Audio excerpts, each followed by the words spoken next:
What's going on, guys? This is Anders. Hope you're all having a wonderful day. This video's been a long time coming. I just feel like it's nice to have this out here, so I'm going to make it. This video is going to be going over all of my settings, just so we have everything in one place. I think that would be nice. Before the video starts, if you like the video, hit the like button. And if you like it a lot, be sure to subscribe, because one of the best Battlefield frag movies ever made and ever to be put on YouTube is coming very, very soon. January, the first week in January, I will be releasing this video. So if you don't have notifications turned on already, make sure those are on. And if you aren't subbed to the channel, make sure you're subbed, because I promise you, you are not going to be... You're not going to be happy if you miss this. I'm just letting you guys know now. Also, for updates, make sure you follow my Twitter. Without further ado, let's get into the video, though. First thing we're going to go over is controls, just because it's the first thing here. I do not play inverted. My mouse sensitivity is 6.6%. I will link a video in the description explaining to you guys how to set your sensitivity in your actual prof save profile. It's basically the settings outside of your game. So this is 6.6% in game, but in the prof save profile, it is 0.009875. All the settings will be in the description as well. So make sure if you miss something, scroll down or rewind the video. The settings will be there. I use hold sprint. A lot of people ask me this. Never use toggle sprint, in my opinion. That's just my opinion. If you like it, you can, but you're weird. I actually use double tap to slide rather than a single key press. I feel like it gives me a little more control over when the action happens. I use hold zoom, hold to steady scope, toggle request skip revive, toggle lean. I don't really touch vehicle sensitivities, because in this game I don't play in vehicles, because I find Battlefield 5's vehicles to be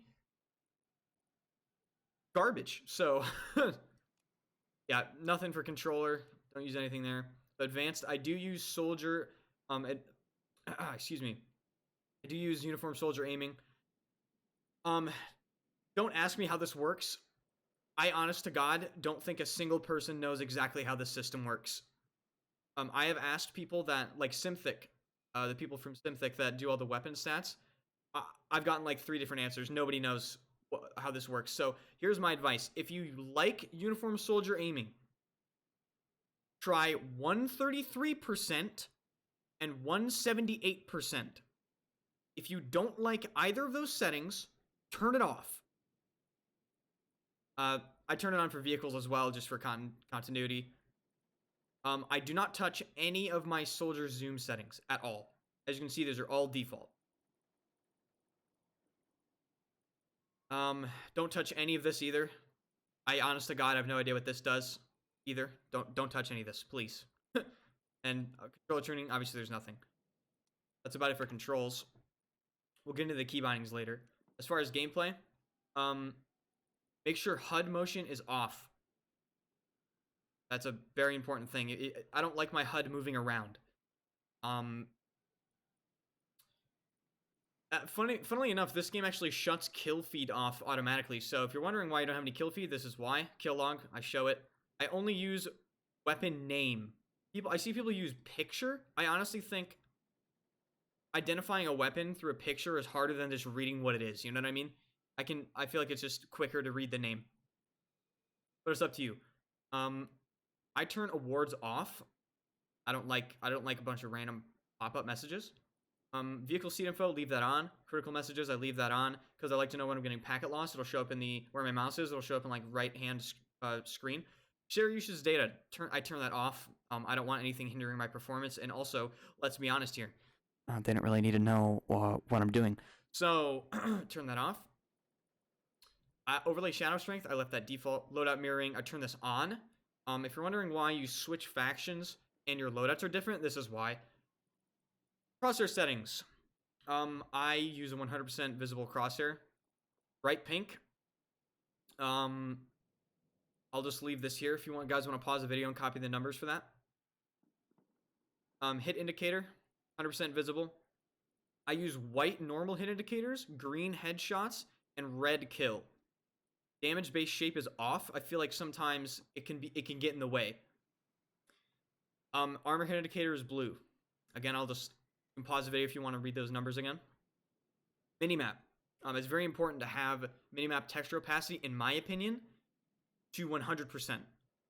100% really puts a lot of detail into the map. Now, I've also seen some people run 0%. And what that does is it makes your minimap entirely transparent, but you can still see enemy icons. I think you lose a little bit of information there as far as detail, but I can understand why somebody would like that. Always rotate with view. That's just my personal preference.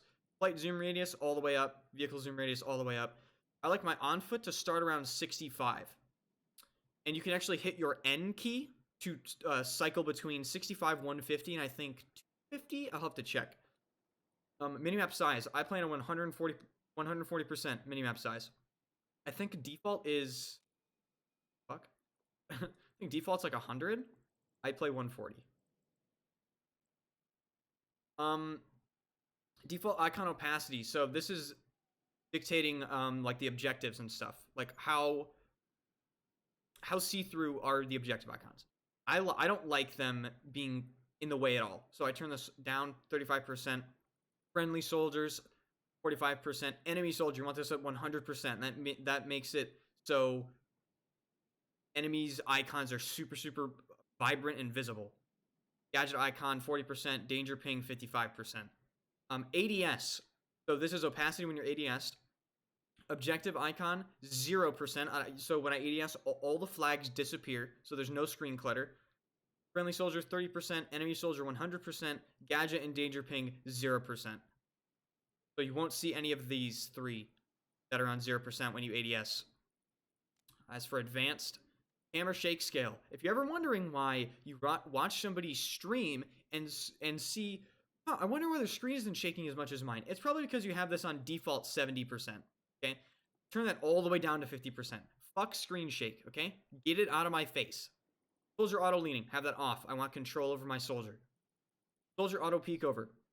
I actually have this on because, to be honest, I feel like the game does a better job of it. Like, doing it manually is very finicky. It's kind of weird. Parachute auto deploy, I have that off. Context based order getting, plane chase, camera roll, and character lighting. I have these three on. Character lighting is a very important setting. Toggles artificial lighting effects on player models. This was the visibility fix that they tried, and I have it on because I like it. This is, I think, your aim assist settings. I just turned it to 0% just because I'm an idiot and I don't like aim assist, but I obviously don't get any because I'm mouse and keyboard. So you can, if you're on controller, you can adjust that. Switch to mouse and keyboard. Yeah, switch.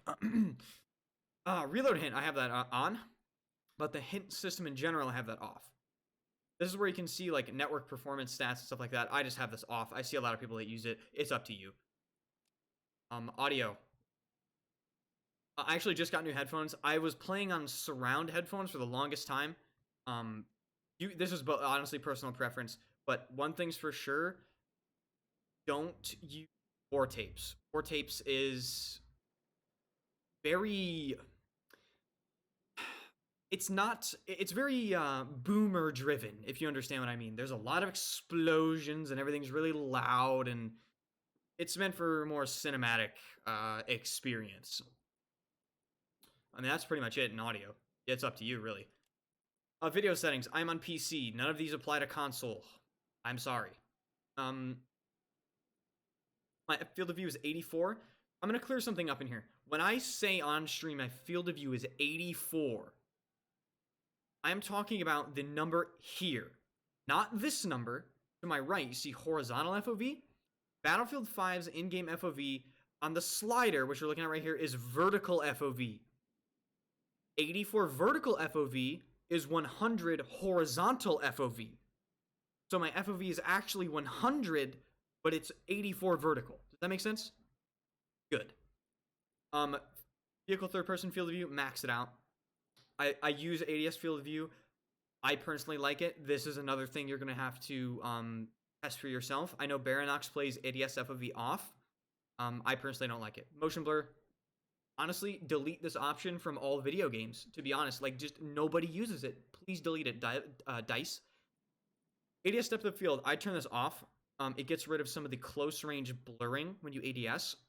And I feel like having things in focus all the time is better. Now for custom color settings, people ask me all the time, Enders, how do you change your colors? It's fucking hidden, man. Well, listen, see when I turn that off? It's hidden, bro. Like, look, it'll be like this when you first look at it. It'll be colorblind settings. Then you have to go custom. So my custom color settings, you can pause the video if you want them. All of these, turn this garbage off, especially vignette and film grain. Turn all this garbage off. It's unneeded. I don't play on DirectX 12. I would honestly recommend that if you are playing on DirectX 12, to play on DirectX 11, because DirectX 12 in this game is not properly implemented, and it gives you more problems than it's worth. If you have an HDR ready monitor, you can make this decision for yourself. I turn HDR off. I think it looks like shit, to be honest with you. Future frame rendering. If you're wondering why you're getting such low FPS, you might have future frame rendering off. People read this and they say, when set to off, the gamer will respond more quickly to input, but visual performance may be degraded. Increase input lag. So they read increase input lag without understanding that this will give you like 80, it gives me like 80 more FPS. And the higher FPS entirely negates the increased input lag that you get from turning it on. So I would always have this on. Always. VSync obviously off. I leave UI upscaling on auto. GPU memory restriction off. But I have an RTX 3090, so GPU memory is really not an issue.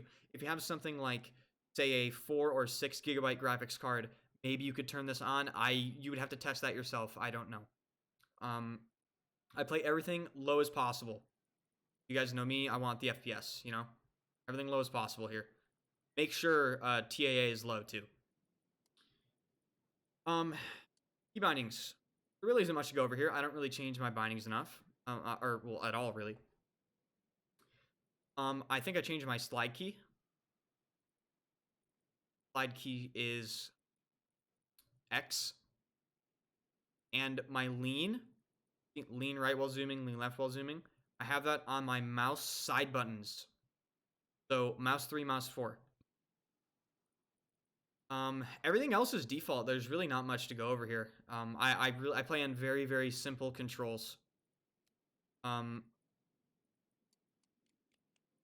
Yeah, that's really it. So yeah, guys, I hope you enjoyed the video. I hope this can help a lot of people. If you're interested in my settings. I really don't change my settings a lot. I'm pretty consistent on what I play on now. If you didn't already know, all of this information will be in every single description of every video that I publish on YouTube, okay? So you can either come back to this video or you can look in the video description. I hope this helps. And if you like the video, hit the subscribe button, give it a like. Join the Discord, that'll be in the description as well. There's a lot of awesome people in there. Just don't join the memes channel. It's kind of cursed. Fair warning, you know? Also, follow me on Twitch for daily streams. Make sure to turn those notifications on for one of the best montages I'm ever going to put out, I think. It's going to be awesome, guys. I'm serious. So, thank you guys so much for watching. Really do appreciate it.